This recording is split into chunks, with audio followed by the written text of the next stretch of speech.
Well, dear viewers, it's that time again. It's time for another long ranking video on my all-time favourite collection of games.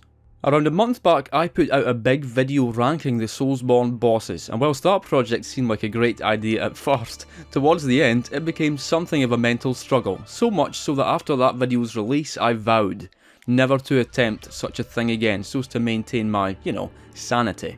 But not even a month later, here I am again, embarking on another project of much the same scale, except instead of ranking bosses, this time I will be ranking Soulsborne's enormous range of weird and wonderful levels, from the mines and shrines of Demon Souls, to the forests and fortresses of Dark Souls, to the gutters and gulches of Dark Souls 2, to the catacombs and cathedrals of Dark Souls 3, the nightmares and dreamscapes of Bloodborne, the valleys and villages of Sekiro, all the way to the royal capital and shaded castle of Elden Ring.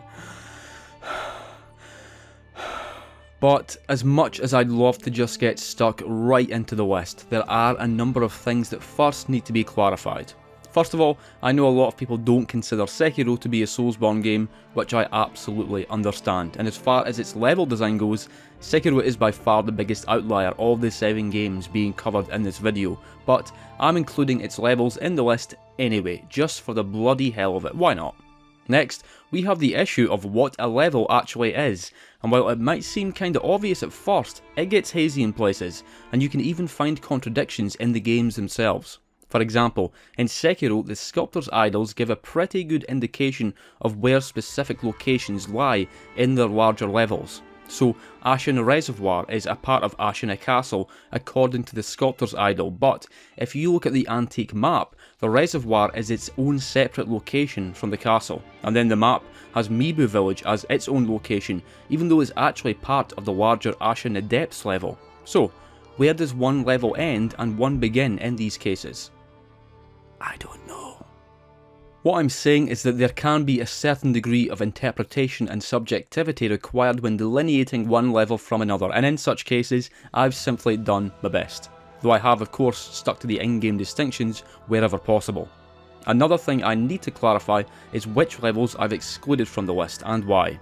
So, for a start, there are no boss levels here, and by that I mean levels which only really exist to present a boss and or NPC. Examples would be the Altar of Storms in Demon Souls, which is essentially just there to act as a boss arena for the Storm King, or you have the Cathedral of Blue in Dark Souls 2, which simply contains the old Dragon Slayer boss fight and an NPC for a Covenant. Same deal with the Throne of Want from Dark Souls 2, because it's literally just a straight path to the boss room with no actual features, enemies or treasures. But I have included the Kiln of the First Flame from Dark Souls 1 because that is a proper level with an actual layout to navigate and a number of enemies to fight. I've also excluded all hub areas from the list because although they can be compared to one another, they can't really be compared with any other level. I mean, how does the Hunter's Dream from Bloodborne rank against the Grand Archives from Dark Souls 3? It would be like comparing a shoe to a CD or something. It cannot be done.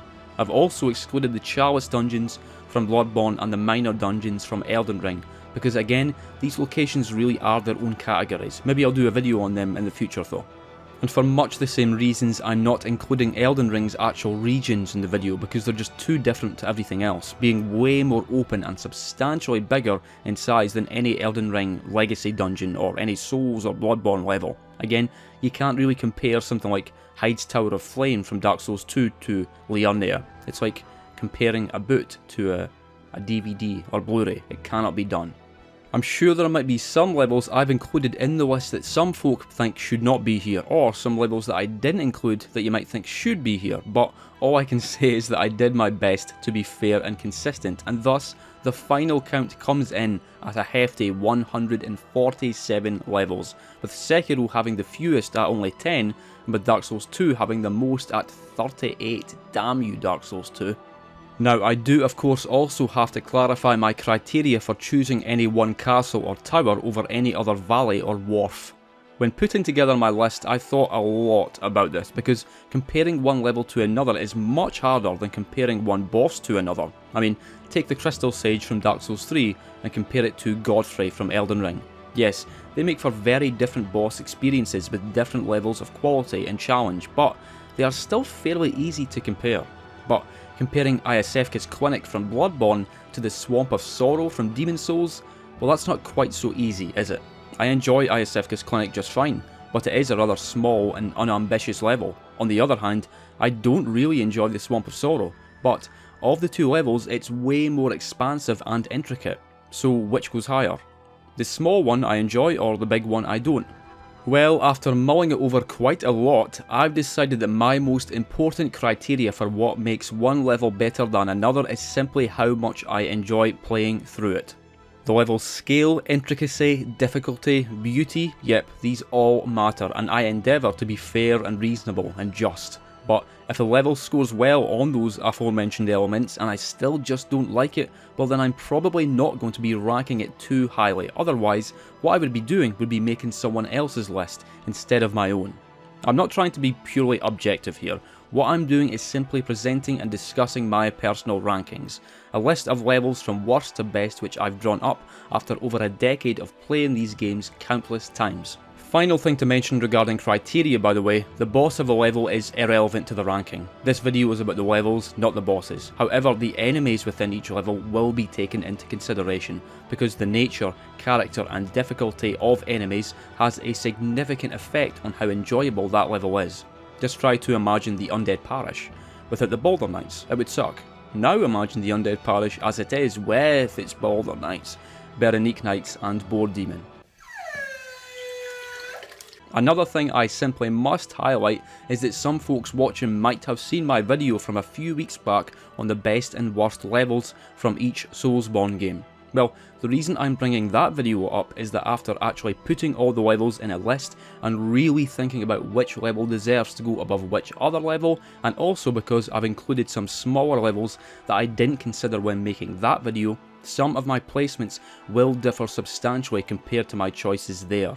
One example is Old Yharnam, which I had as my least favourite Bloodborne level in that video, but after really thinking about how it compared to some others, no, I didn't really give it a fair enough shake before, and so it will not be appearing near the bottom at all, and there will be other differences too. Well, I think that's just about all the fine print being thoroughly covered, so let's proceed with the proceedings. If you enjoy the video, hey, why not subscribe to the channel? I make fun videos about great games. And lastly, please allow me to give a massive thanks to my kind patrons for their support for the channel. Thank you, bros. And with all that being said, let's kick off with level number 147. Now, I'm just warning you, there's going to be an awful lot of Dark Souls 2 levels appearing down here at the lower extremities of the list. It's not out of any real malice towards the game, but rather, Dark Souls 2 simply has a lot of levels, and I'm afraid a not insignificant portion of them range from mediocre to terrible, though I will say that it has some excellent levels too. To kick off, the most terrible level of them all, though, I'm not going to choose the Frigid Outskirts, though that is coming soon, but instead, I'm choosing the Memory of the Old Iron King. Dark Souls 2 has several memory type levels, accessible by interacting with a statue or item of some significance after obtaining the Ashen Mist Heart from the Ancient Dragon, but to reach the memory of the Old Iron King, Sir Alon's glowing armour must be touched within Broom Tower, transporting you to a new level, which culminates in one of the best boss fights in the game. However, before reaching the noble Sir Alon, you have to navigate and battle through what I consider to be the worst level in the game, and any Soulsborne game. It's literally just a collection of bland brick wall and arched doorway assets thrown together to act as an arena for the absolute army of ultra nimble Alon Knights and Alon Captain Archers thrown your way, with a handful of flame lizards thrown in for good measure, because why not? I mean, Dark Souls 2 has a good few levels that I consider to be real eyesores, but even the less visually appealing ones like the Shaded Woods and Harvest Valley have somewhat believable structures that make some sort of sense to navigate through. You get why they're there, but there was no attempt to make the layout of the Memory of the Old Iron King make any sort of sense or feel real. Yes, I get that it's literally a memory, but you enter a bunch of memories in this game, and none of them look as indistinct as this. It's like they took the Iron Keep, made it more compact, crammed even more enemies everywhere, and then removed any remotely interesting features so that I don't even feel like I'm playing through a level anymore. I just feel like I'm moving through a series of assets and textures. Furthermore, there are way too many enemies here. Are you actually supposed to fight all these dudes? Okay, fair enough, I will.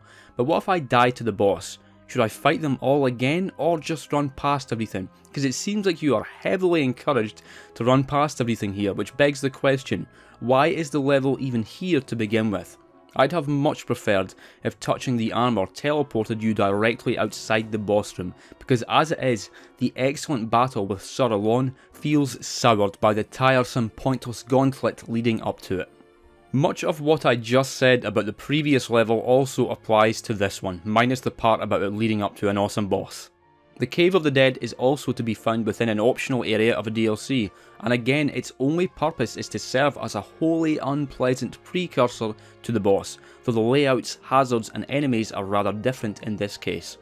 Instead of a series of hallways and corridors, we have a tight, confusing cave system which is absolutely crammed with Sanctum soldiers. In fact, I'd say the enemy density is far higher here than in the memory of the old Iron King, or maybe it just feels like that with there being so much less room to manoeuvre.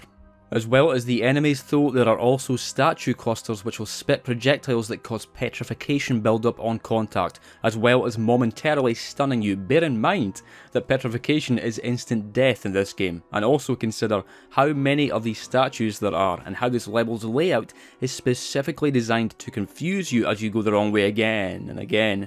Meanwhile, there's a growing legion of Sanctum soldiers there to block your way out as you frantically try to work out where the hell you're supposed to go. It's an awful, awful area designed to make you frustrated and miserable and pissed off before reaching the equally terrible boss, and again, it's clearly designed to be ran through rather than properly engaged with, because who the hell wants to engage with this hot mess? Whilst I have placed the Cave of the Dead just ahead of the memory of the old Iron King, this level could just as easily have gone in last place. The only thing that makes me ever so slightly less scornful of it is that for as unpleasant as the cave layout is, it's still more interesting than those unsightly illogical brick walls, arched doorways and columns. And now we come to what must be the most hated level out of the entire Dark Souls trilogy, the Frigid Outskirts. Once again, it's located in an optional section of a DLC. That's all 3 Dark Souls 2 DLCs being covered in the bottom 3 levels now, oh dear. FromSoft did that thing again, where a new area is accessed by entering into a coffin, though this time there's no skeletons or sorcery involved, you just slide down a snowy hill, it looks kind of fun. What is not fun is the level it leads to, because the entire experience of moving from the start of the Frigid Outskirts to the boss fog wall at the very end is a lesson in frustration, outrage and tedium.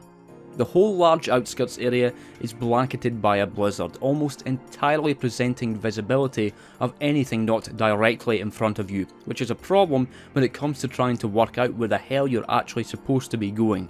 Of course, the blizzard will regularly abate for a good few seconds to let you catch your bearings before rendering you snowblind once again, resulting in more confusing, tiresome navigation. It sucks, but sadly there's an additional layer of torment being added to the whole affair, the element which tips many players, myself included, over that frozen edge to the point where they can't even be bothered with the level or the crappy level boss.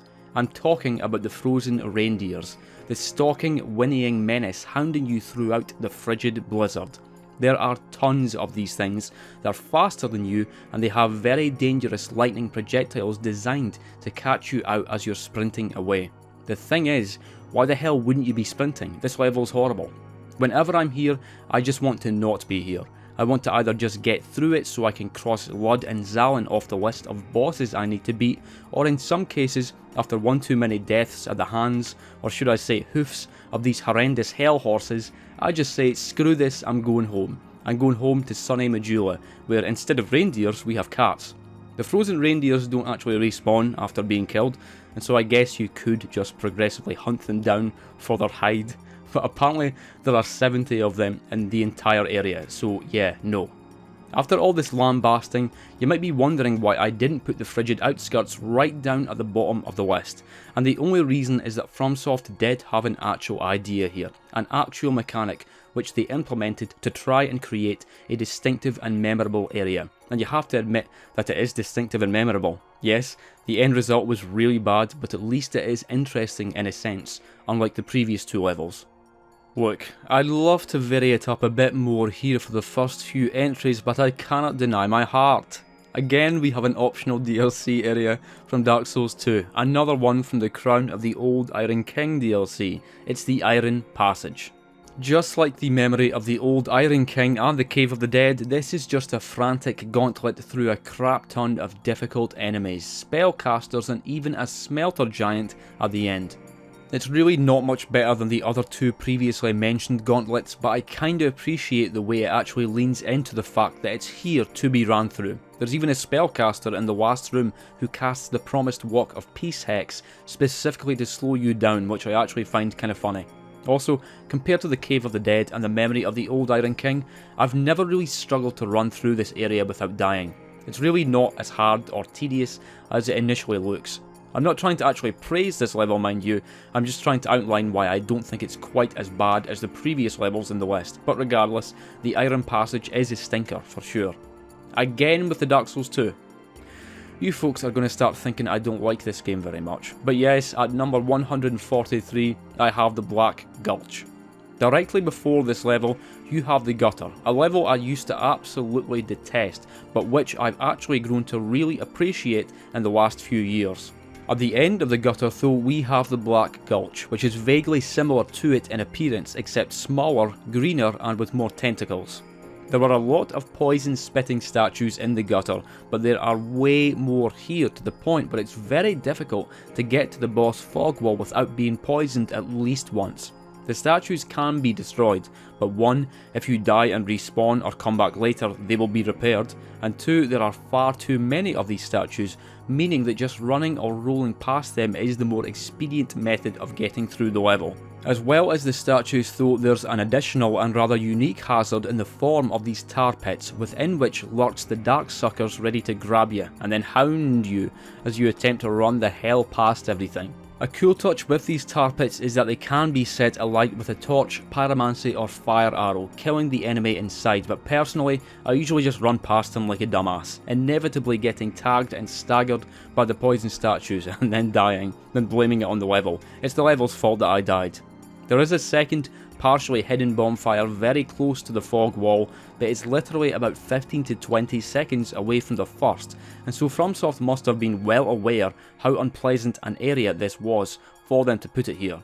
The Black Gulch is kinda cool in a way, and I actually really like how it looks, but the concentration of obnoxious hazards in such a small level does not make for fun times. And you can even be invaded by 3 different phantoms whilst moving through here, a Forlorn, Woodland Child Gully, and Woodland Child Victor, and that's never fun. God, I hate the NPC phantom names in Dark Souls 2. Woodland Child Gully sounds like the name of some terrible kids TV show from the 80s. There is also a well hidden section beneath the main level here, hiding away a pair of massive giants within a dark cave to get you a soul of a giant, and a forgotten key so as to access one of the 3 Dark Diver Grandal locations, but considering how much I detest the particular dark chasm of Old Dungeon which this portal leads to, I ain't handing out any bonus points for that. And speaking of which, so I'm going to cover these next 3 entries collectively. They are all different levels with their own place in the ranking, but they share many of the same unpleasant traits, so let's do them all in a oneer. As part of the Pilgrims of the Dark Covenant, you are tasked with finding each of the 3 hiding places of Dark Diver Grandal, those being beneath the breakable planks in the Shaded Woods, beneath Drangleic Castle, and through the Forbidden Door beneath the Black Gulch. After all have been found, you can join the Covenant and sacrifice a human effigy to enter into each of the 3 dark chasms of old, so as to eventually face the Dark Lurker and rise to the highest rank in the Covenant. Here's the issue, these 3 dungeons absolutely suck. The worst is the Black Gulch chasm, followed by the Drangleic Castle one, and then the least crappy of the 3, I suppose, is the Shaded Woods chasm. The task in each Dark Chasm of old is simply to defeat all enemies, light the large sconce, and then drop into a shadowy hole at the end, which sounds simple enough, but it's the nature of the enemies you fight that makes the whole affair such a misery. I'm really not a fan of the phantom type fights in Dark Souls 2. The PvP can be great fun, though I haven't indulged in it in many years, but fighting human type NPCs is just a bloody chore, because the best strategy is usually to just try and stunlock them until they're dead. Well, the Dark Chasms of old are all about fighting particularly tricky phantoms, often multiple at a time, in a game where fighting multiple enemies at a time does not feel good. The worst example of these is the Black Gulch Chasm, which puts you against an ironclad type enemy with power-stanced hammers, with a pyromancer Xanthus phantom who hurls powerful pyromancies while you're trying to take down the ironclad, and then there's even one of these weird ghost enemies who can join in with lightning projectiles. On top of having to fight multiple problematic phantoms, the terrain can be highly treacherous with death pits galore. You can't even run past the phantoms here either. Every enemy has to be beaten before the fog wall dissipates to allow you to progress onwards. Miserable. The worst thing is that if you die to the Dark Lurker boss after beating the third and final chasm, for some incomprehensible reason, the game makes you play through that whole dungeon all over again before letting you reattempt the boss. The pain never stops. I like the concept of the chasms, these optional dark, damp dungeons with these formidable phantoms, but they're simply not fun to play through, and on my most recent playthrough of the game, some of my most frustrating deaths occurred here. Right, so anyone who watched my video on the best and worst levels from each Soulsborne game might be confused at this level's placement, because in that video I actually had Brightstone Cove Seldora as my least favourite area in Dark Souls 2, and yet here it is with literally 8 levels ranked below it. Well, all I can say is that when I was putting together my choices for that video, I really didn't do it in any sort of methodical way, but for this video I spent a lot more time thinking about my choices, constantly rearranging my list until I was happy with the final ranking. And after looking and considering many of the other levels in Dark Souls 2, I really can't justify placing Brightstone Cove below levels like Memory of the Old Iron King or any of the Dark Chasms of old. But don't get me wrong, I still really can't stand this level, hence why it's at number 139 out of 146. You see, there's not really much that's offensively bad about Brightstone Cove Seldora.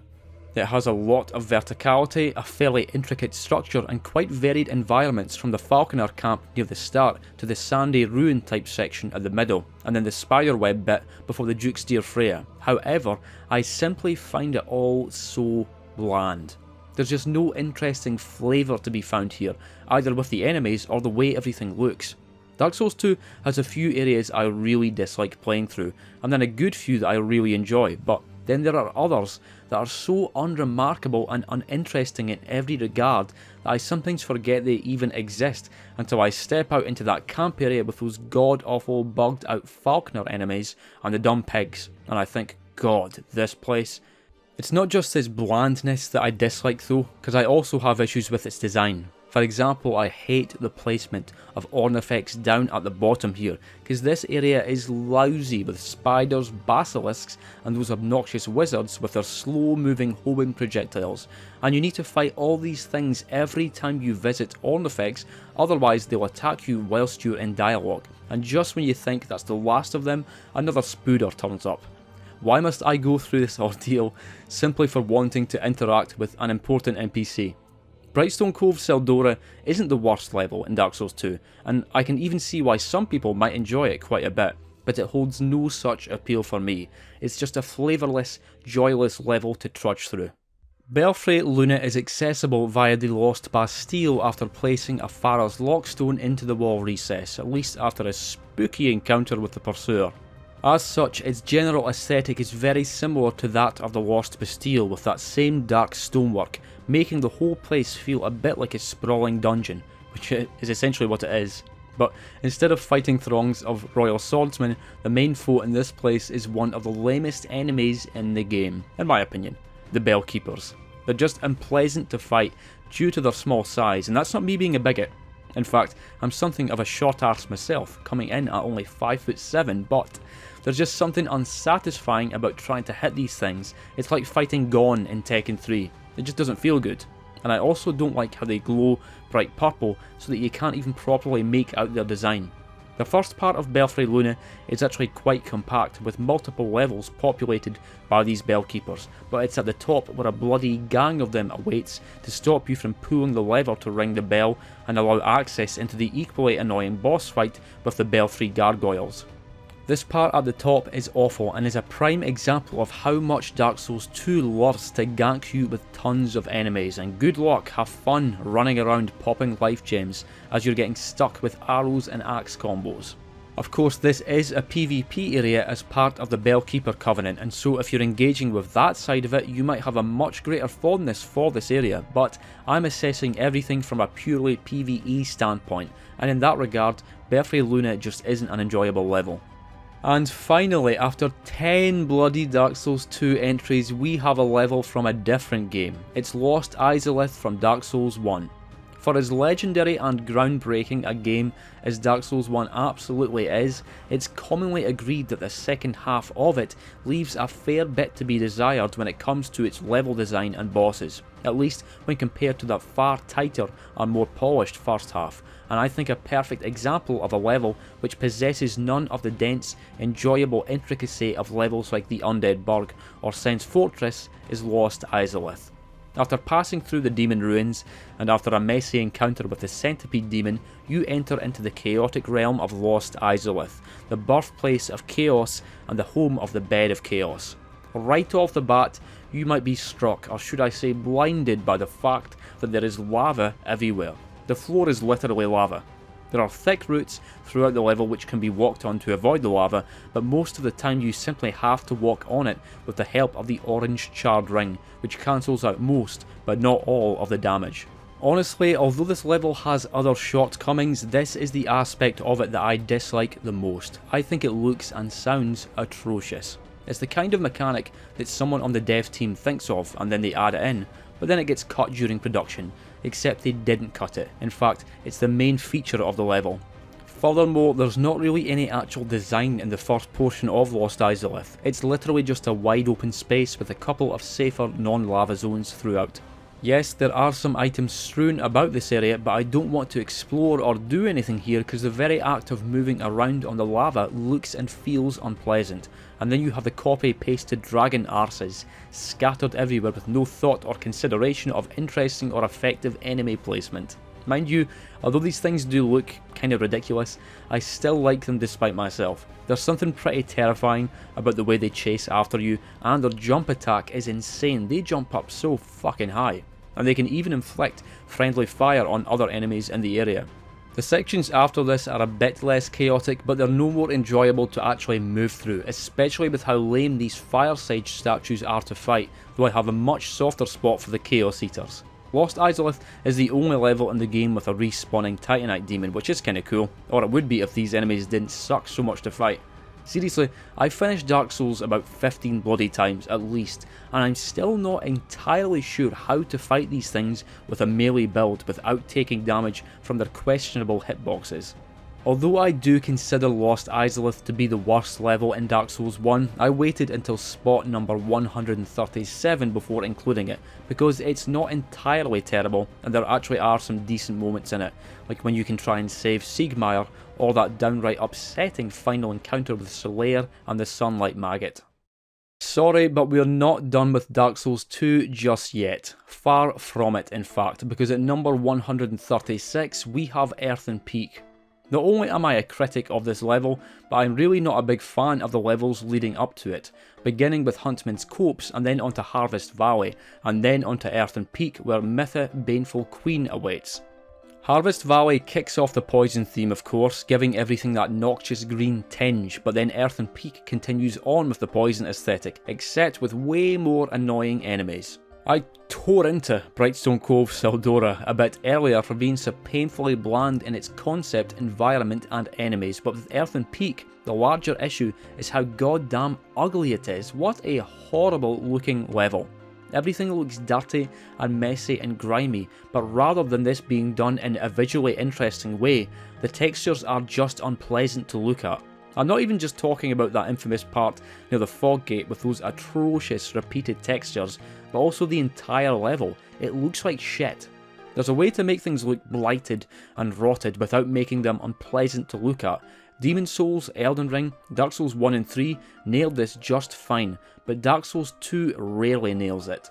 When it comes to its more spectacular levels, it's about up there with the best of them, with places like the Dragon Eyrie and Alien Lois, but as far as its darker and more run down levels go, it often misses the mark. Even aside from how shitty this level looks though, my main gripe with it is how god awful the enemies are to fight. The Grave Wardens aren't great, but in particular I consider the Mannequins to be one of the all-time most obnoxious Soulsborne enemies. They have all bases covered when it comes to being a versatile pain in my arse. They can fire poison arrows from long range, throw poison knives from moderate range, and at close range they can hit you with a borderline broken 5-hit knife combo, which on top of doing massive damage also causes bleed buildup for even more damage. Plus, their placement throughout the mid portion of Earthen Peak is infuriating, as if they've been situated so as to cause maximum possible levels of irritation across the nation. This was on the score of the first Sin version though. It's been a while since I played vanilla, so maybe they weren't so bad there. I've never been the biggest fan of the Desert Priestesses either, to be honest, not only because of how overpowered their pyromancies are, but also because they seemed kinda out of place in both this level and the game as a whole, though admittedly I know nothing about their lore. Maybe there's a good reason for them being situated here. Earthen Peak is not the worst level in the game, or the hardest for that matter, but in some sections it really feels like it's trying to piss you off with awkward enemy placements and noxious hazards everywhere, from its poison pots to its poison pools. I don't like it. Like Belfry Luna, Sinner's Rise is directly connected to the Lost Bastille, and as far as the first section goes, it looks very similar, being a rather small fort type area with several royal swordsmen, and an elevator down into the watery depths. It's down at this lower level where the level becomes a fair bit less enjoyable for me though, because while your mobility is heavily restricted thanks to the waist deep waters, that doesn't stop the game from sending a fucking flexile sentry your way, at least in the score of the first Sin version. I believe there were actually several undead aberrations here in vanilla. From here, it's a relatively straight, watery jaunt forward to the fog wall, though there are side cells to explore for more items.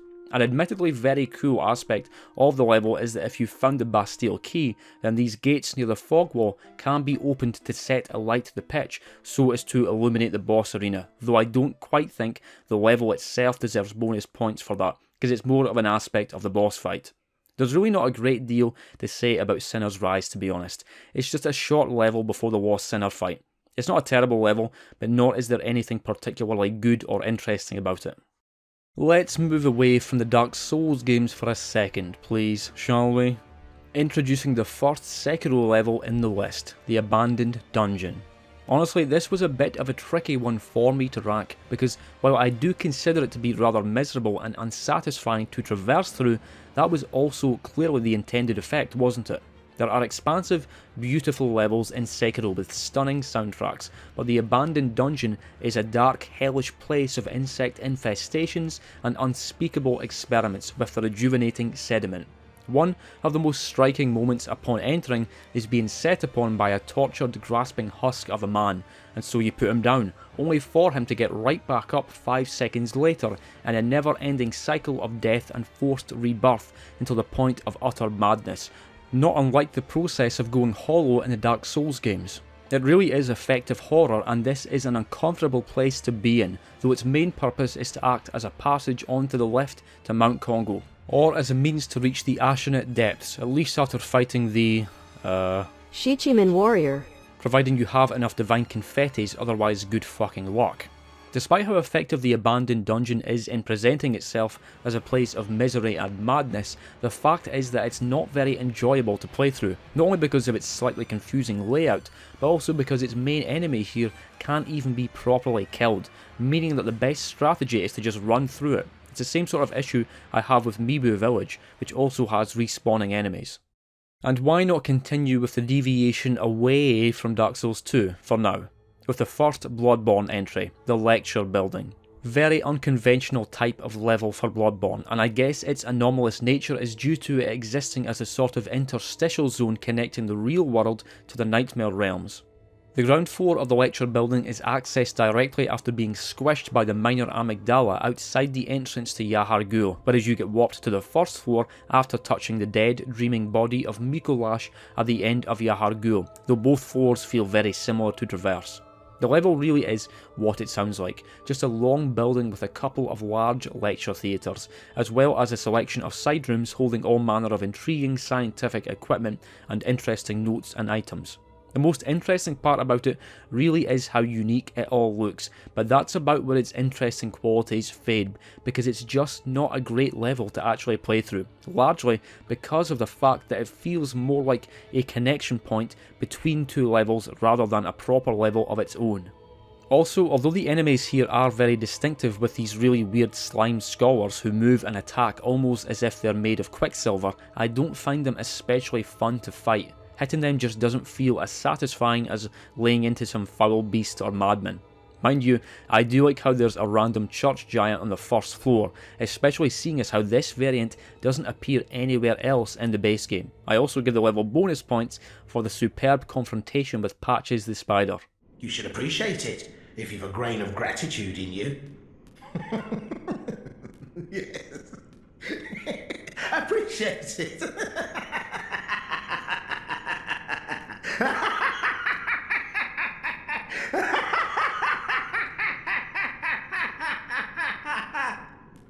We already covered Belfry Luna earlier at number 138, with that one being connected to Lost Bastille, but in a wee optional part of the Iron Keep is Belfry Sol. Just like with Luna, this is a PvP focused area connected to the Bell Keeper's Covenant, and as such, yes, it's a good space for poning noobs. For poning noobs 420. But when playing through the area on your own, when you're 31 with a receding hairline like me, well, all of a sudden, things stop being so damn fun, don't they? What was I talking about again? Belfry Sol barely even feels like a proper level, to be honest, but rather it's an open space with a bit of verticality to fight more dwarves and phantoms, though one pretty random aspect that I do really like is how there's a low chance for a Mad Warrior Red Phantom to spawn in this area who can drop the Mad Warrior set and the Berserker Blade. I'm a big fan of rare events and weapons, and rare attacks in the Soulsborne games, and so I think stuff like this is really cool where you can pass through the level 10 times and never even know it's a thing. Honestly though, the most striking thing about Belfry Sol is just how fucking ugly it is. Look at these textures, this looks awful. Here we have another not great level from a game that isn't Dark Souls 2. In fact, I consider the Demon Ruins here to be the single worst level from the whole of Dark Souls 3. I was originally going to consider the Demon Ruins and Smouldering Lake as one large level due to the extent to which they're both interconnected, but that just didn't seem right when you consider how different the two areas both look and feel to play through. There is of course a Demon Ruins in the first Dark Souls game which also ain't great, but of the two, the Dark Souls 3 version is a fair bit worse. Its biggest crime is how copy and pasted everything here looks. I earlier criticised Dark Souls 2's memory of the old Iron King level for the same reason, and yeah, the Demon Ruins looks and feels similarly tacked on and cobbled together. It's really just a series of demonic halls, walls and corridors, then filled with a ton of enemies, almost all of whom you've already seen in other levels, with the exception of the Demon Cleric, who I happen to consider one of the worst enemies in the game thanks to that horrible fireball attack. This is also one of the only levels in the game that I have a tendency to get lost in, not because of any clever or interesting layout, but because so much of it looks the same as everything else, making it difficult to discern where to go next. Furthermore, unless you're a pyromancer who's after the two rare spell tomes found here, there's not even a good reason to venture into the ruins. For a start, the boss fog wall is located before the level rather than after it for some reason, and secondly, your only reward for reaching the end is to shut off the giant ballista firing down on the smouldering lake, but meh. Personally, I'd rather just scramble around to get the items I need, as opposed to having to trudge through the ruins past grues, basilisks and skeletons, though I do like the encounter with Night Slayer Soric here with his Fume Ultra Greatsword. I've got a pretty damn high opinion of most of Dark Souls 3's levels, but the Demon Ruins is a clear outlier, being the only one that feels in any way lazy. So when I did my long video ranking every Soulsborne boss, I decided to have a bit of fun and try my hand at doing a generic American accent for one of the entries, and people seemed to enjoy it, purely because of how fucking terrible it was, so why not bring it back, briefly. I'm not entirely sure how fuck will take my uncharitable placement of Valley of Drakes, but after thinking about it long and hard, I simply can't justify placing it any more favourably. I'll admit that I love the idea of this level, and I remember the first time I stepped out into it and saw the Valley of the Drakes text show up on screen to indicate that I entered a new level. I was excited as hell, oh boy! The Valley of the Drakes, wow, that sounds so cool, can't wait to explore. Awesome! But the reality is that it's little more than a transitional area connecting together Blacktown and New Lando. That really is its only purpose, although that's not to say that there's no danger here, because the surprise encounter with the undead dragon really is awesome, especially if it's your first time here and you weren't even sure what you were looking at. And then you have the smaller blue drakes near New Lando, which can be a real pain in the ass to kill with their lightning attack, though also serving as the best spot in the game for farming dragon scales. It's really impressive how strong this level's atmosphere and presence is despite its small size, and how awkward its terrain both looks and feels to traverse. But is this a good level? Not really, at least not when compared to the vast majority of other Soulsborne levels. Oh yeah! Oh, yeah? Yeah. Yeah, is that useful to you? Oh, you betcha, yeah. Yeah. Let's take a trip back to Bloodborne for a second, all the way through the dense, serpentine paths of the Forbidden Woods to Bergenwerth. Sadly, the mansion has seen far better days, because not only is it overrun by multi-eyed insectoid monstrosities, but, to put it academically, as a level it's a bit shit. Apparently, this place was originally supposed to be way bigger, with a genuine layout and everything, but be that as it may, what we got was a single moderately sized building surrounded by a garden and a veranda. As small as Bergenworth may be though, I must say that I do love how it looks, especially with the enormous pale moon hanging overhead, giving everything a nearly ethereal glow, but it feels so stunted with such missed potential. It's pretty easy to quickly tell that something's off too, with the presence of not one but two kinda pointless shortcuts which feel completely unnecessary given the small size of the level. I also love how the interior of the mansion looks, but again, it's not big enough to necessitate any real exploration. You just take a look around and grab the items, though the presence of the choir hunter certainly can serve as a painful kick in the nuts if she decides to use a call beyond, which she almost certainly will, by the way. As small as it may be, there are aspects of Bergenworth that I do like, and despite the lack of any actual level design here, it's hard to deny that this is a very memorable level, but the entire time I'm moving through it, I can never shake the feeling that I'm missing something, that there has to be more to Bergenworth than this. A new contestant joins the battle with our first Elden Ring entry. It's the Shaded Castle. I actually missed this place on my first playthrough because while I was able to see it from the higher points of Mount Gelmir, I didn't know how the hell to actually reach it. But on my second playthrough, I did finally visit this sizable castle sinking into the mire, though it turned out that I really wasn't missing all that much. There are a number of castle and fort type levels in Elden Ring which kind of blend into one another towards the end, due to how similar they tend to look and feel to explore, but the Shaded Castle is far more ruined and decrepit than most, though rather than this making it feel distinctive and interesting, I actually consider it to be the weakest such level in the game.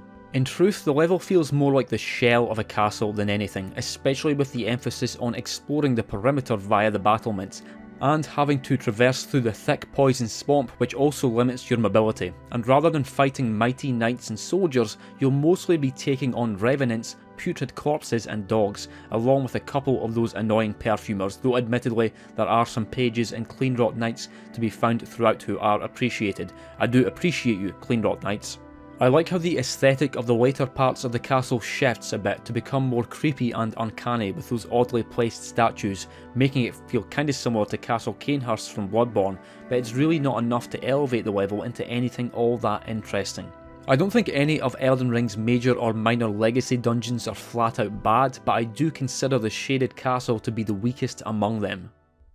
My feelings about Harvest Valley are fairly similar to those I have about Earthen Peak, which is no surprise considering how both levels are directly connected, and both infused with poison miasma from the ground up, but of the two, Harvest Valley is the less offensive to my delicate senses.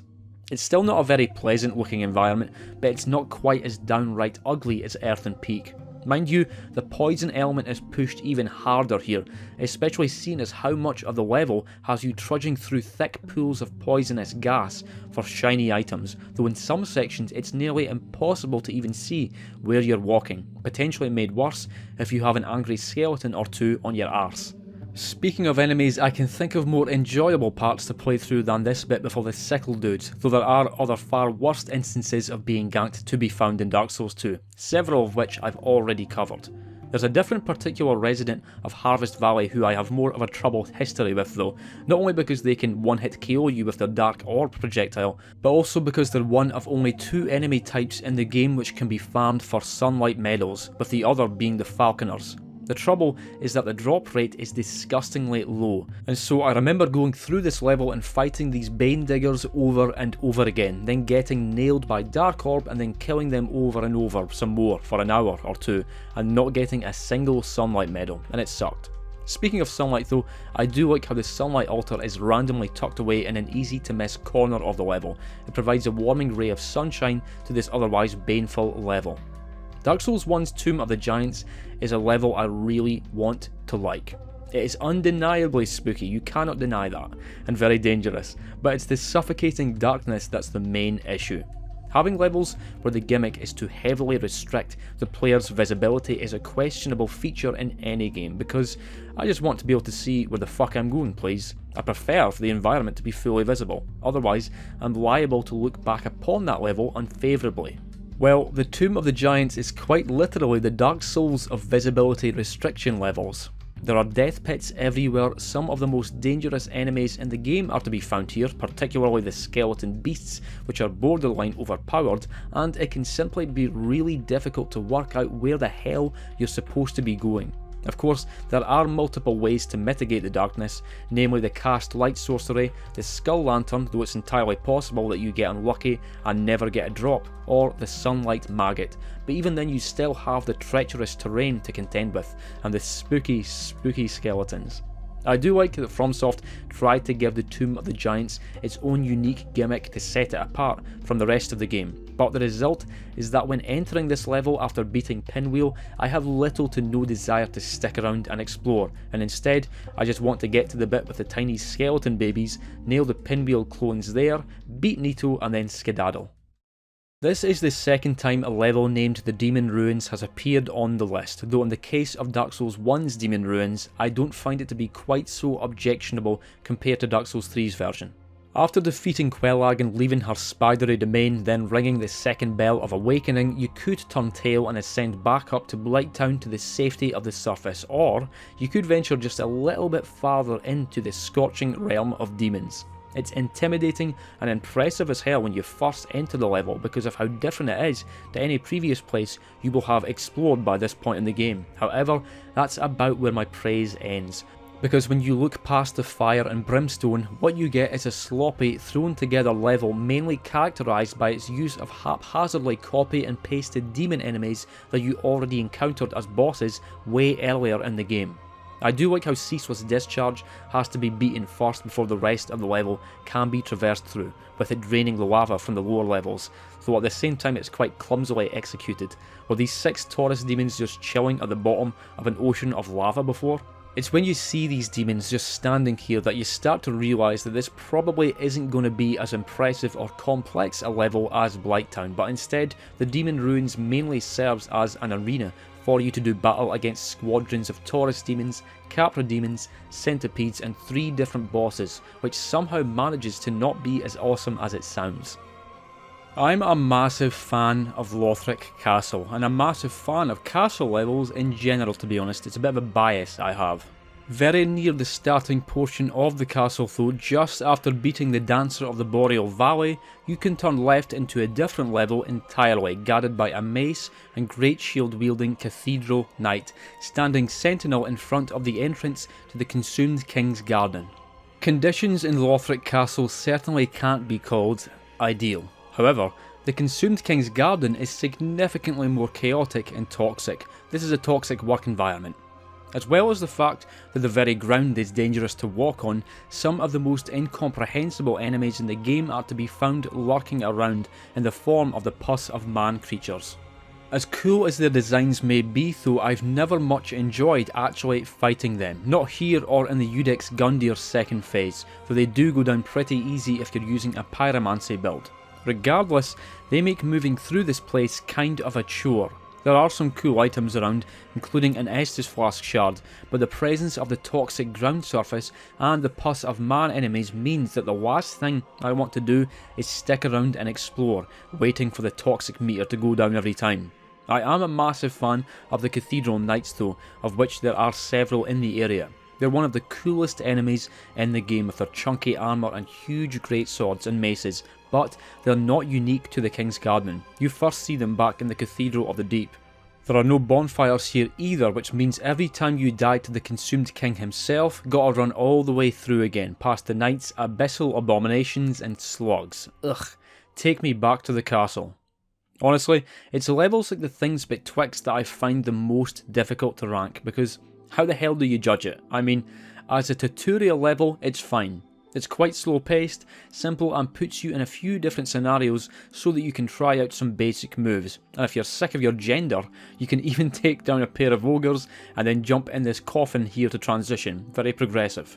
There's also the encounter with Dinah and Tilo here where you can offer up stones and petrified somethings, though far from me awarding bonus points for this, I'm deducting points. I know a lot of people like these two, but I don't. In fact, I love to shoot these dumb birds with a gun. Despite the things betwixt's features which make it fine as an opening level, I just don't really think very much of it. It's not a level I get very excited about, and nor is it a place that I'm interested in returning to, but rather it's just a simple environment to move through to get to Majula, and then I never think much about it again for the rest of my journey, unless I need to talk to the birds again, who I hate. Give it, Mood. Yes, you! Give us Silky! This is the first occurrence of a Demon Souls level in the list, and just like with the things betwixt from Dark Souls 2, it's a tutorial level, but again, I'm not placing it as low down as this because I think it's bad or flawed, but rather because it's mostly unremarkable. This level's purpose is just to place you into some simple combat situations so as to give you some light experience with the mechanics to prepare you for the upcoming levels before absolutely annihilating you with the Vanguard encounter at the end. I couldn't even last 4 seconds here. You won't even last 4 seconds playing this game. Just as I said with the things betwixt, there's really nothing bad about the Outpost passage, but nor is there all that much to say about it. And also the level's completely optional, or at least it is in the remake. It's fine for what it is, but I just can't quite justify putting it any higher than this. At number 121, I have the Grave of Saints, the lair of the Rat King located down the pit in Majula.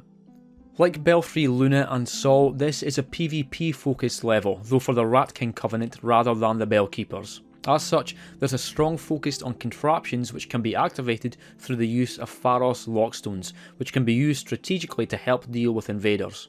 I will put all that aside though, because just as with Belfry, Luna and Sol, I'm assessing the level on a PvE basis, and in that regard, the Grave of Saints is kind of lame.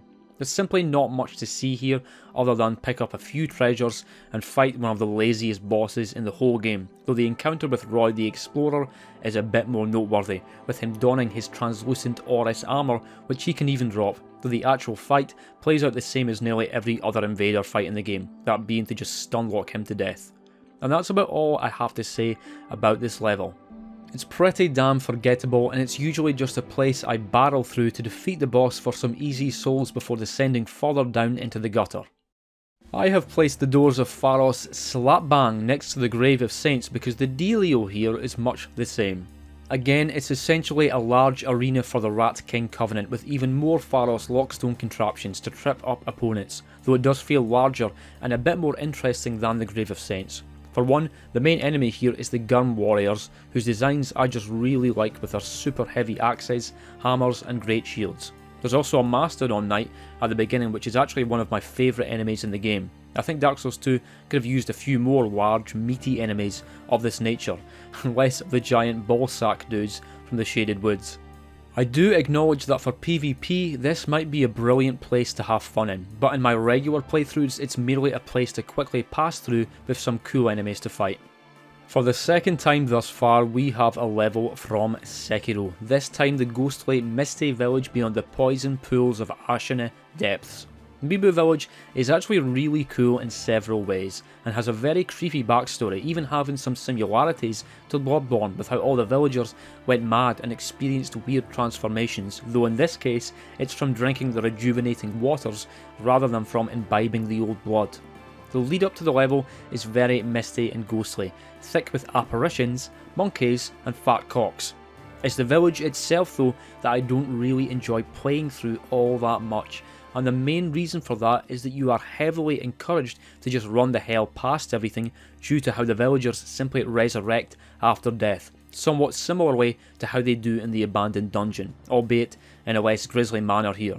Also, in some places the enemies even perform these constant annoying grab attacks at your feet, meaning you either have to keep moving forward or grapple up onto the roof of a nearby hut, and the result is that whenever I get to this admittedly interesting location, I usually just want to run straight through it, grab the treasures on the way, and then hit the sculptor's idol without actually fighting anything.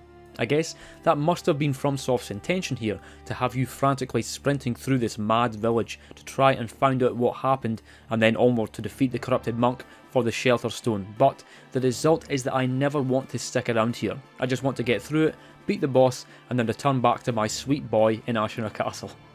I wasn't quite sure to even include the Forbidden Lands here at all, to be honest, because it kind of plays out like a transitionary sub-region, which you can even ride Torrent through as you move from Leyndell towards the Grand Lift of Rold, but I think it is just distinctive enough to warrant an inclusion in the list.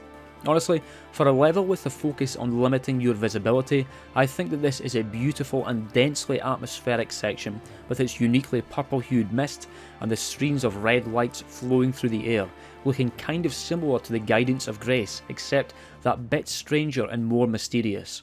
For as thickly misted as the Forbidden Lands are, it's really not so difficult to make your way through it, largely because there's not all that much potential for deviation from the correct path here. You can essentially only go forwards or backwards, though there are a couple of bosses lurking in the thick mist, namely a Knight's Cavalry at around the midpoint, and then the much more intimidating Blackblade Kindred, which you can even summon Millicent for if you've been following her questline, which is pretty sick. As far as the regular enemies go, sadly it's pretty much exclusively these vulgar militia dudes which often just feel like the enemies that FromSoft uses in places where they can't think of anything more interesting to have you fight against. If it weren't for the soft, ethereal visuals, the Forbidden Lands would be highly forgettable, but it's just distinctive enough to warrant a spot here at number 118.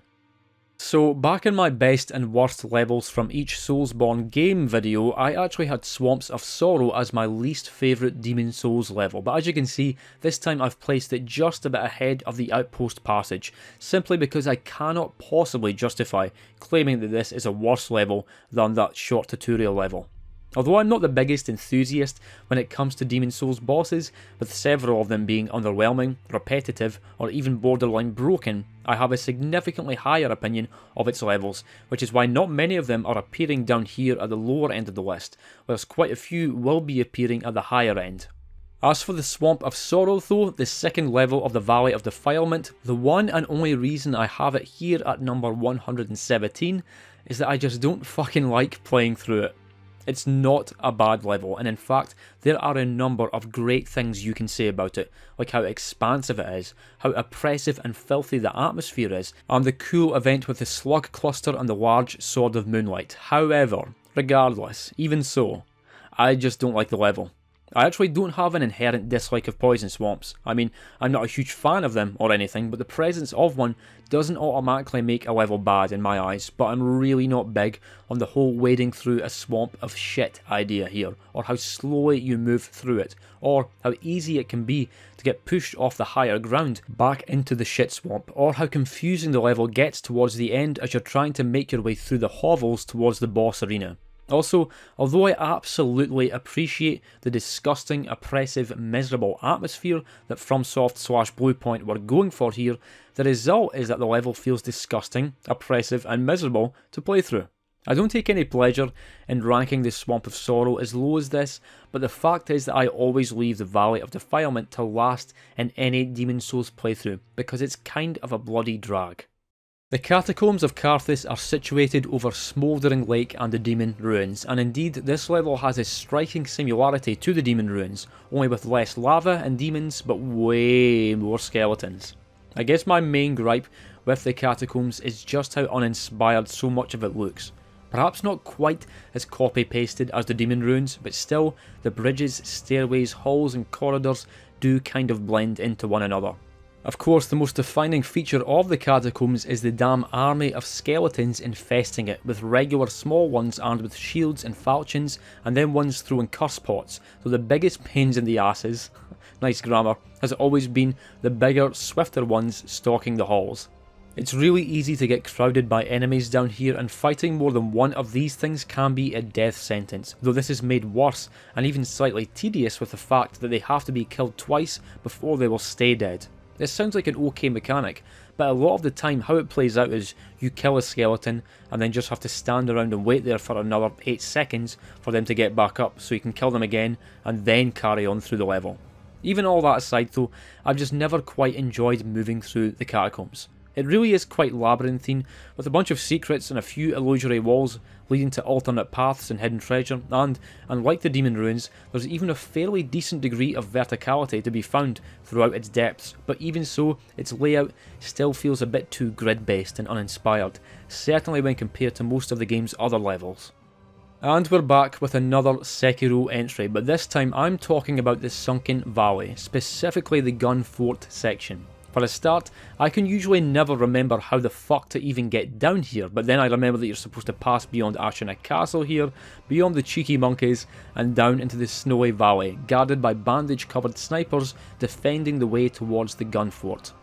I really like the idea of the gun fort, but when it comes to actually playing through it, once again my criticism is that when I'm here I don't want to linger. I want to move through it as quickly as possible and then get the hell out. Because for as good as these snow-capped cliffs and mountains look, it's really easy to get turned around here because everywhere looks the same, and it's also really difficult to not get spotted by the gunners, and thus begins the scramble to get into cover or to attempt to get up close without being shot to death.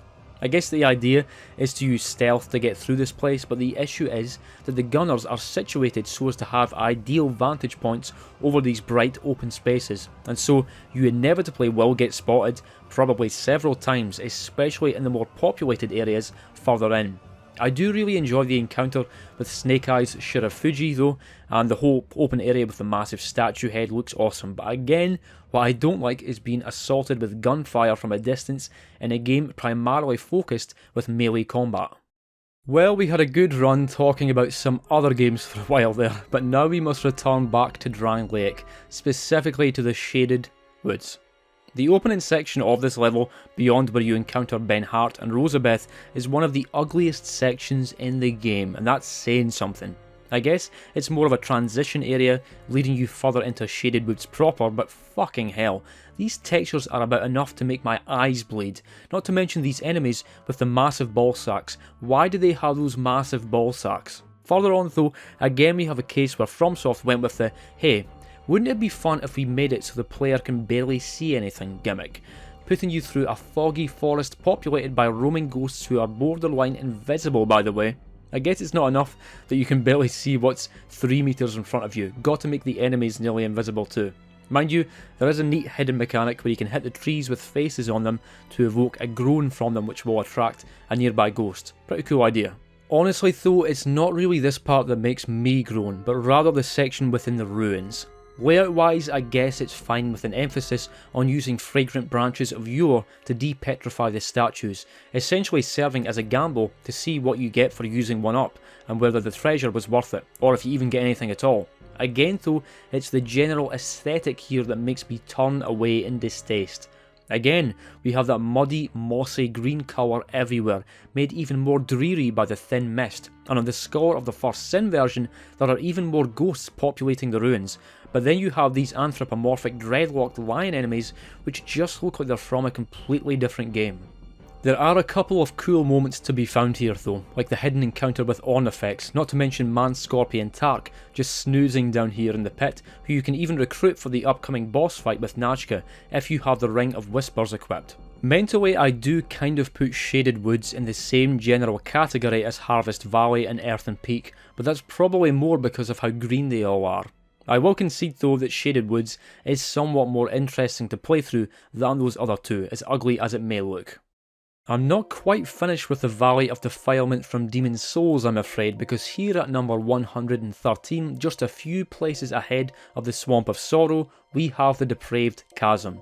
Honestly, take pretty much everything I don't like about the Swamp of Sorrow, minus the actual swamp part, and you have my feelings towards this level too. Again, the aesthetics and atmosphere are of overwhelming disgust, disease and misery, with swarms of depraved ones guarding their rickety hovels, bridges and ramshackle paths. This place really was the precursor to Blighttown, being just as treacherous, dangerous and difficult to navigate, though it's certainly not as large in scale. I can't not appreciate how dense and unconventional the level feels though, with its weird broken terrain and its focus on ambushes and death pits. Just like I said with the Swamp of Sorrow, I don't think this is a bad level as such, because I think the devs created exactly the kind of level that they wanted to here, but be that as it may, that doesn't mean I need to like it. I do appreciate it, yes, but I'm afraid I'm just not too fond of the Depraved Chasm and its ilk. The Nightmare Frontier has never been one of my favourite levels in Bloodborne, far from it in fact, but based on the comments I got on my best and worst levels in Soulsborne video, turns out a lot of folk really don't like it at all. It's quite interesting that this is the case, because it's a big freaking level, though also completely optional. It also proves, however, that there's more to making a level engaging than simply making it expansive and difficult to navigate. One of the issues with the Nightmare Frontier is its aesthetic, because everything kinda looks the same. It has a very unconventional layout, which is appropriate considering you're in a different, more twisted realm of existence here, but the columned rocks, wilted flowers and gravestones all kinda blend into each other in a sea of green and grey, sometimes making it difficult to tell one section from the other. Dying and leaving behind a boatload of blood echoes is never fun, but I hate when it happens far into the Nightmare Frontier in particular, because it usually makes me say, well, I have no idea how to get back to where I was. It is difficult to navigate through, though not in a very fun way, but rather it takes these nightmarish visuals and makes them kind of bland, and of course there's a poison swamp or two to be found as well, complete with those boulder throwing Chewbacca things which can all too easily one-shot you if their boulder lands. I certainly do have a fondness for a couple of the enemies in this level though. For as miserable as it can be trudging through the swamp and dodging boulders, the designs of the crawler enemies are great, and I love how similar they look to Cause, whose corpse you later come across in a different nightmare realm. Also, the Loran Silver Beasts have one of my favourite visual designs in the game. They look exactly how a nightmare creature should. I am glad the Nightmare Frontier is optional, because I have been known to skip it on a playthrough or two, just like the Demon Ruins in Dark Souls 3. I don't necessarily think it's a bad level, and I definitely respect how much effort was put into its expansive layout, but if it ain't fun, it ain't fun. Crystal Caves. The Crystal Caves is quite an interesting level to talk about when it comes to comparing and ranking it against so many others, because it's the example of a level that gets one major aspect incredibly right, that being its visuals while not doing so well with another major aspect, that being how it feels to actually move through it. Good! There we go. The Crystal Caves might just be the most intensely beautiful level in the game. Places like Anor Londo and Darkroot Forest certainly exhibit their own brand of beauty, but whilst Anor Londo's theme is one of godly glory and Darkroot Forest is one of dense, mossy atmosphere, the Crystal Caves leaves all subtlety at the door, instead overwhelming you with its bright colours and colossal crystalline geometry, and even the very enemies exhibit that same crystal theme with both their design and attacks. I love the repeat of the moonlight butterflies here too, because it's done in a far more interesting and tasteful way compared to the way the Taurus demons and Capra demons were reused in the Demon Ruins. Even the clams here have a uniquely crystalline colour and design compared to how they appear in Ash Lake. It's just a shame that they're so fucking annoying to kill, though this room does make for an excellent twinkling titanite farming spot. However, despite the Crystal Cave's undeniable charm and splendour, it just doesn't feel all that great to move through. I guess the invisible path gimmick is pretty cool, and of course FromSoft would go on to use this same gimmick in later games too, but novelty aside, it just looks and feels a bit sloppily implemented, not entirely dissimilar to the way I feel about the traversal gimmick of Lost Izalith. Also, the actual crystal columns can be really perilous to walk on, except not in an interesting way, but in a way where you'll sometimes just fucking slide off a part that looks like it should be okay to walk on. I actually do like the Crystal Caves, but I don't really enjoy the Crystal Caves, if that makes sense, and I certainly don't like having to sprint through here past the Crystal Golems and Clams every time I die to Seath.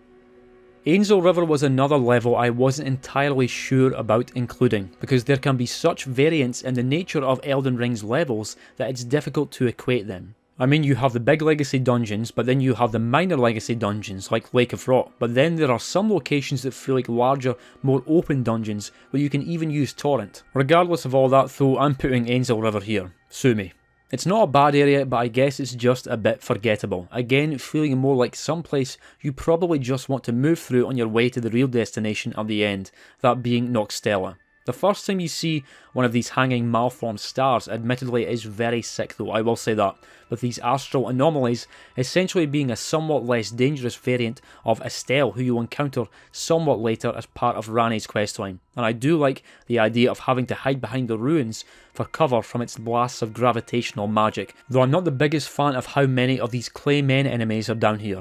The design is quite interesting, especially with their use of distinctive bubble magic, but I have a dislike of any level where there's a large concentration of weaker enemies roaming around, just like in Dark Souls 3's Crucifixion Woods. I prefer fewer, more formidable and interestingly spaced out enemies, otherwise it feels like more of a chore taking them out than anything, if I even bother to fight them at all. One enemy I do need to highlight though is the Frenzy Miranda Flower. I had another poke about Angel River in preparation for this video, just to get some more footage and to reacquaint myself with its layout, but despite having what must be over 300 hours in Elden Ring, I had no memory of this enemy, not sure how I missed it on every playthrough. There's also a follow-up cave system of course, with lots of ants, including this absolutely terrifying one with a massive head, and this section's fine I suppose, but I mean look, it's Angel River. It's got a few interesting features, but it's not terribly ambitious, and so while it may be fairly inoffensive, I can't justify putting it any higher than this. Now, if we were talking about the Undead Burg proper, then I'm throwing heaps of praise all day long. I can't get enough of the Undead Burg, but if we descend just a bit down into the streets and alleys on the lower level, then I'm not quite so enthusiastic in my praise. Lower Undead Burg really isn't a particularly large area, and in fact I wasn't even sure whether I should rank it as its own level in the first place due to it essentially being an extension of the main portion of the Undead Burg, but here we are. There's really not a great degree of exploration that's necessary down here to be honest, with it feeling more like a cramped gauntlet of dogs and black leather clad thieves to make the run back to the Capra demon that bit more painful, and then onto the depths. Pretty much every inch of this short section has been burned into my memory thanks to the unmitigated arse whooping handed to me by the Capra demon back on my very first playthrough, when I still didn't understand that invincibility frames were a thing, often causing me to get flattened within just a few seconds of passing through the fog wall. But I won't get too carried away talking about the Capra demon here because it's not relevant to my ranking of the level, but the Capra demon can go fuck itself, and its little dogs too. The name of the game here is Bush. In particular, the ambush, specifically by these assassin enemies armed with target shields and bandits' knives, who will burst open the doors to their cramped hovels as you move on through towards the fog wall, and further down they'll even try to sneak up on you from behind, where they can perform a unique backstab, more than likely one-shotting you. The environment really does feel designed with deception in mind, and you always need to be watchful of an assassin hiding around a corner, or a charging canine, both of which make it quite difficult to just run through the level without getting crowded and destroyed in the process. Like many of the areas around this region of the list, the lower Undead Burg isn't really bad, but rather, it simply is what it is. It's the lower Undead Burg, it was never going to rank all that highly. If I was to rank the levels purely on their wow factor, that feeling they give you when you first enter them to witness the spectacles they present, either in the form of their distinctive environments or their choice of enemy, Darkroot Basin would rank very highly indeed. I mean, that wow factor absolutely does matter, but it's not all that matters, which is why Darkroot Basin is down here at number 108.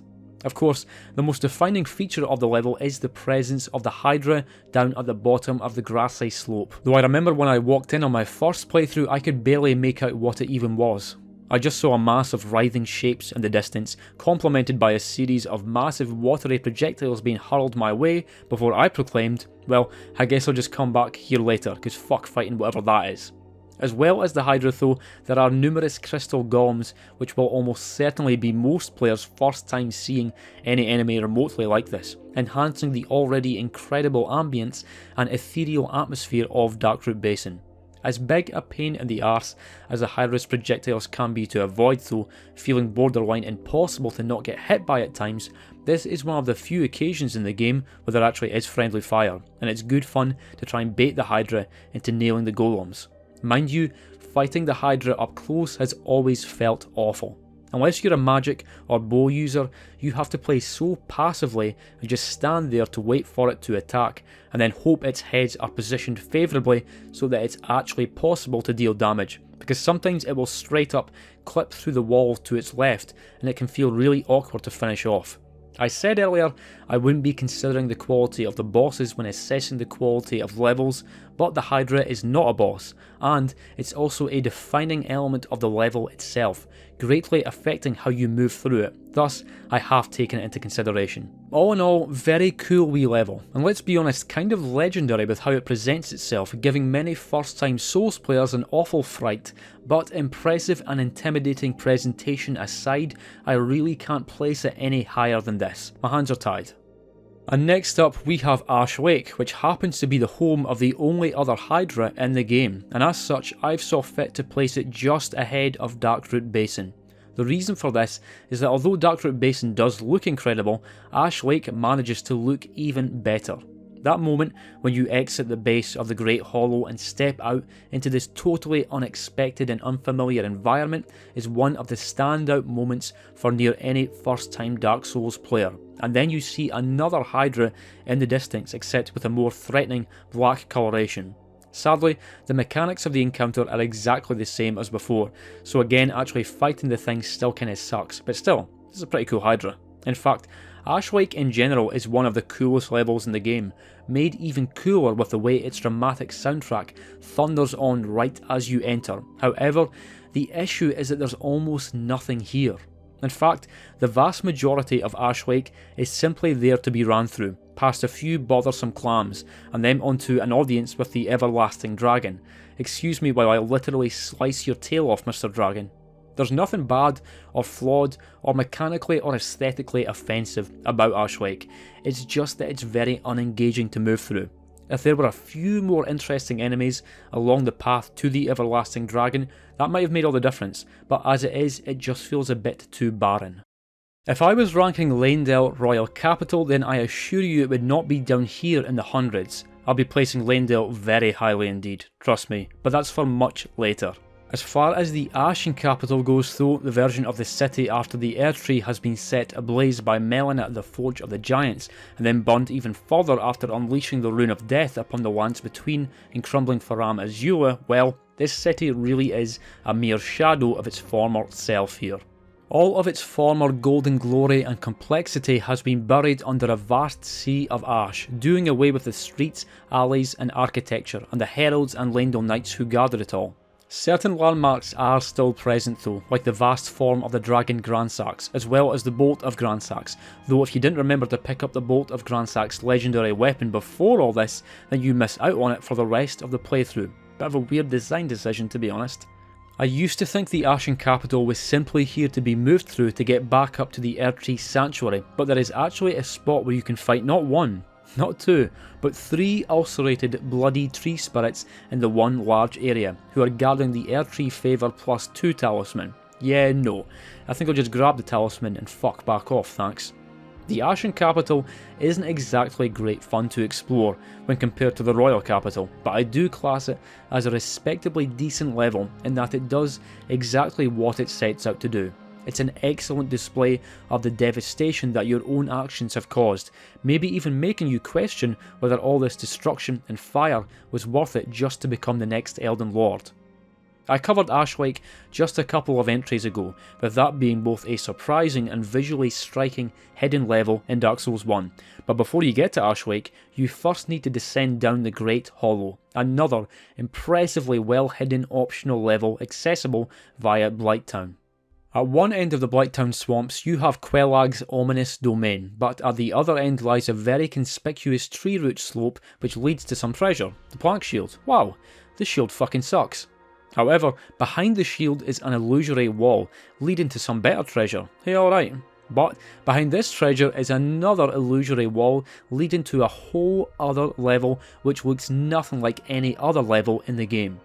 I absolutely love the concept of the Great Hollow, and how it looks, and how you really need to examine and analyse your surroundings to work out how to get to some elusive treasure, or even if you simply want to descend it safely. You can grab the Chloranthe ring here, and if you're lucky with the crystal lizards, you can even get a titanite slab or two. By the way, what the fuck is it Chloranthe? While I really like the idea and presentation of the Great Hollow though, this is Dark Souls, and the platforming is awful. It doesn't feel good to jump, it doesn't feel good to drop down onto narrow paths and branches, and it's not entirely uncommon to get straight up stuck on the geometry, and so if you have a level where the entire focus is on platforming in Dark Souls, it's not going to feel great to actually play.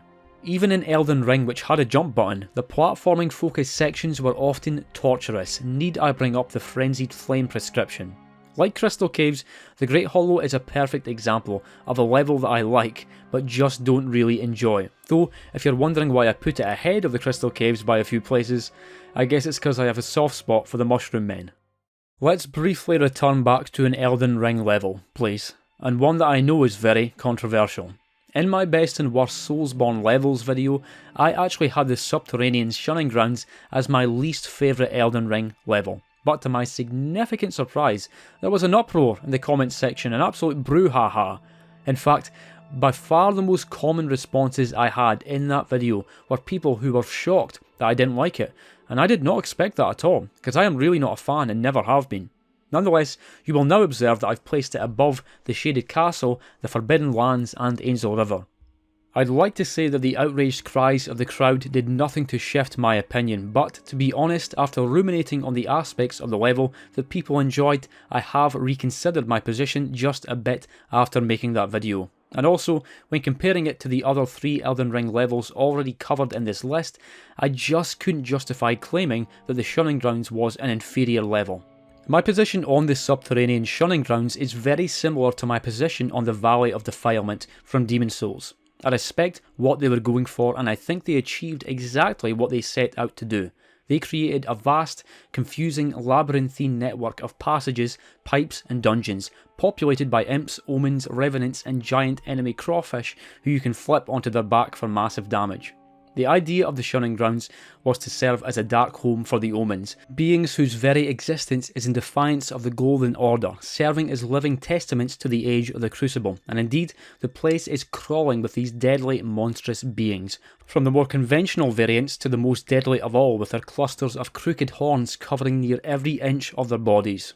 It's really easy to get lost as hell down here, especially in the pipes, and as with so many other dark places there are imps everywhere, making the whole descent that much more aggravating. The Shunning Grounds is a deceptively big level, also hiding away 2 dungeons and bosses, not to mention the encounter with the corporeal form of the Dung Eater, and then you have the sombre excellence of the Frenzied Flame prescription at the end, which they kind of ruined with the infuriating platforming. There's some cool and important shit here, yes, but the fact is that this is one of the few legacy dungeons that I never look forward to playing through. In fact, I've even been known to skip it entirely because sometimes I just can't be bothered with the imps, and the getting lost, and the having to look up a fucking walkthrough to work out how to get to the Frenzied Flame bit, and the Royal Revenants, and the pipes, oh the pipes. I get why some folk really like the level design exhibited in the Shunning Grounds, but just because it's intricately crafted and complex doesn't make it a hoot to play through, at least for me. I'm not trying to convince anyone here that this is a shit level or anything. In fact, I have no interest in trying to convince anyone of anything with this video. I'm just here to tell you what I do and don't like, and why. Dark Souls 1's Artorias of the Abyss DLC is very highly regarded by fans of the trilogy, and for very good reason. What with its legendary boss fights and classic NPCs, from Hawkeye Goff to Marvelous Chester, and the levels can also be very enjoyable to traverse. However, a level I for one have never massively enjoyed moving through is the one leading up to the climactic boss battle with Manus. It's the Chasm of the Abyss.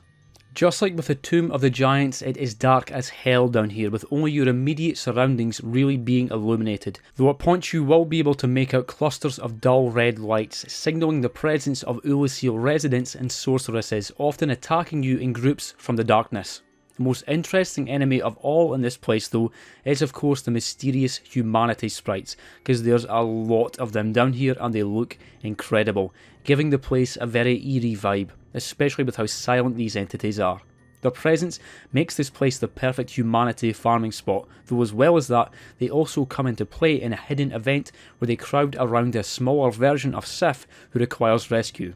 Even Alvina makes an appearance here, with all of these visions providing more insight and context into what happened to Artorias down here, leading to his abyssal transformation, and it's pretty great. To actually move through though, I don't like it too much.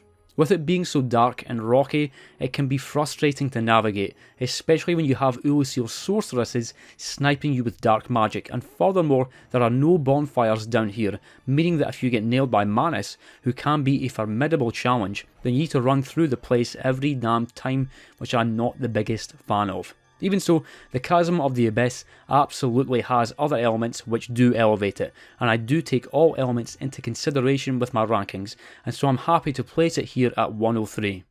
I'm sure me putting the Lake of Rot ahead of Subterranean Shunning Grounds is going to rub some folk the wrong way, but even so, I simply enjoy it just that bit more.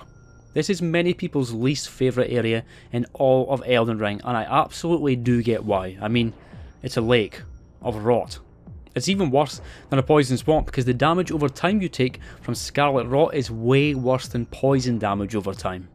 So why have I placed it at number 102 out of 147? Well, I kinda like this level. I very nearly didn't like it, but the mechanic of traversing forward and activating the stone platforms so as to raise sections of the level out of the ground to make the lake increasingly traversable is excellent.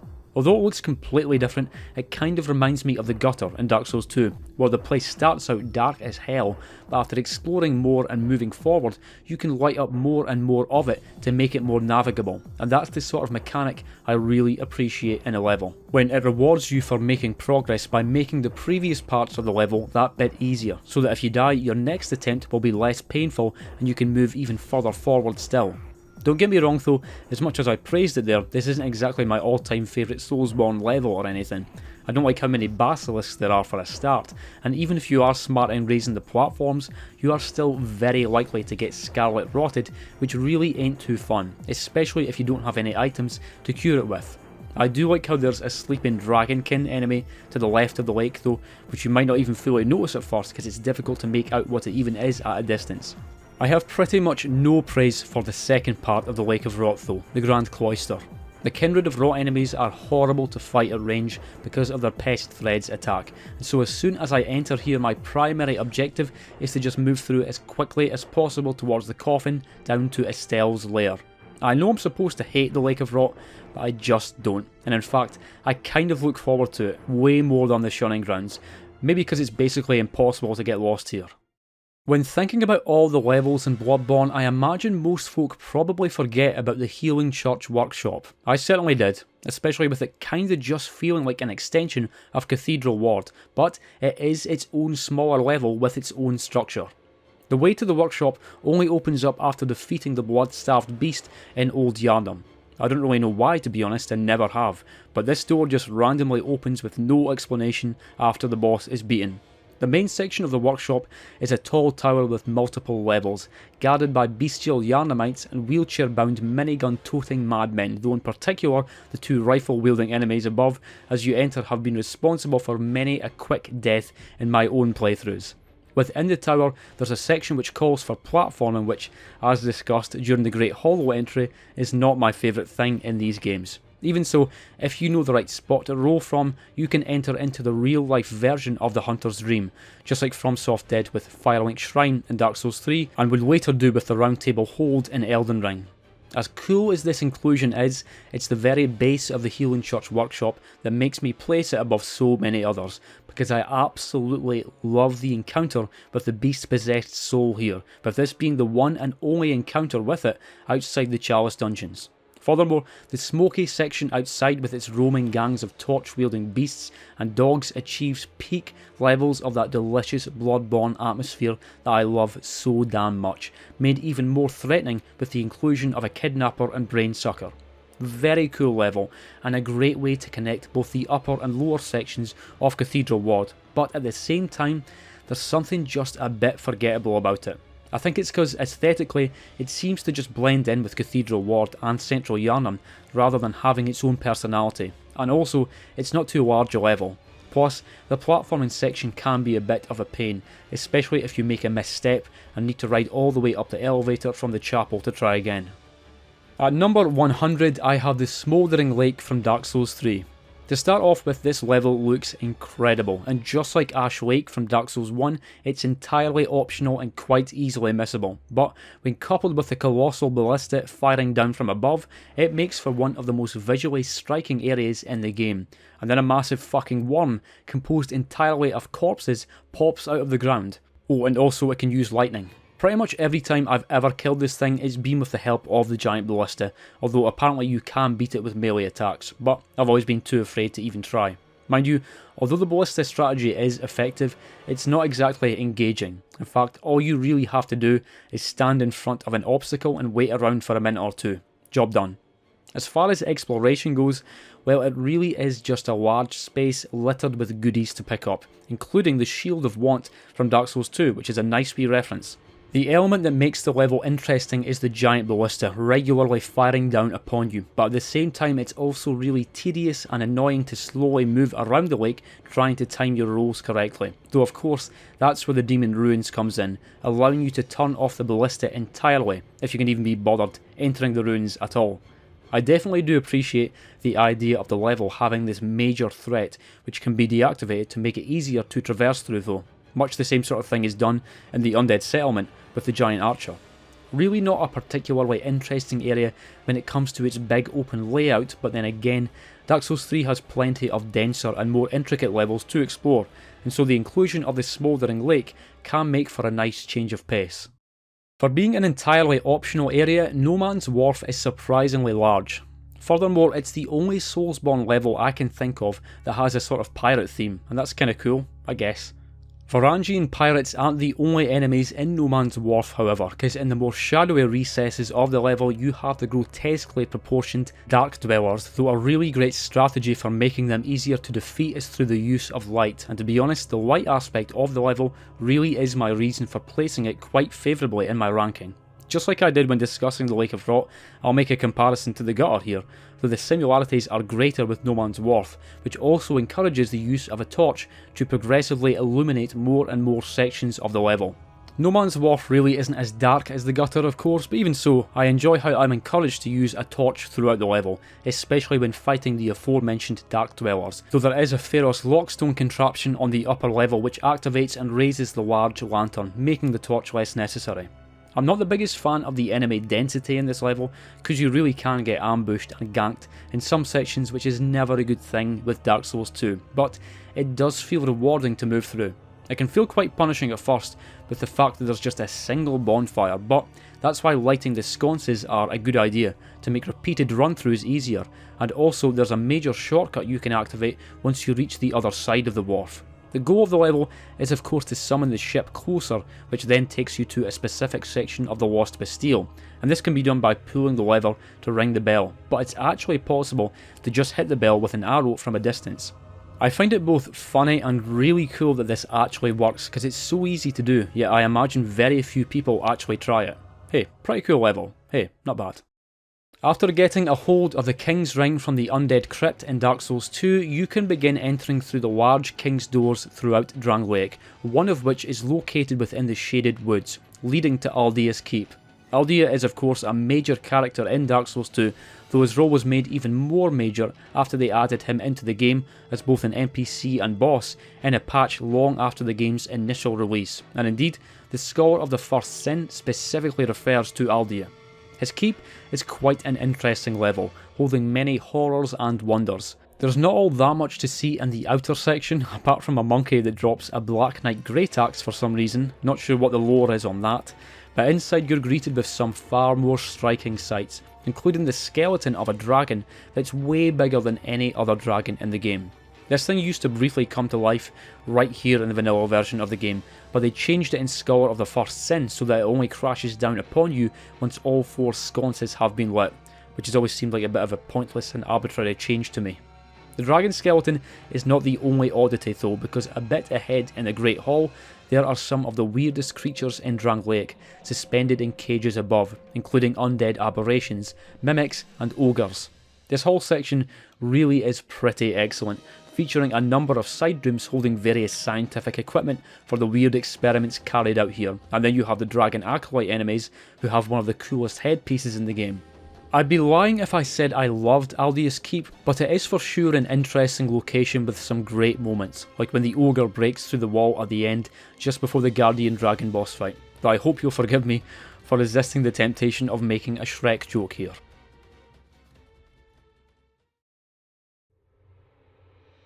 Well, that will conclude part 1 of this series.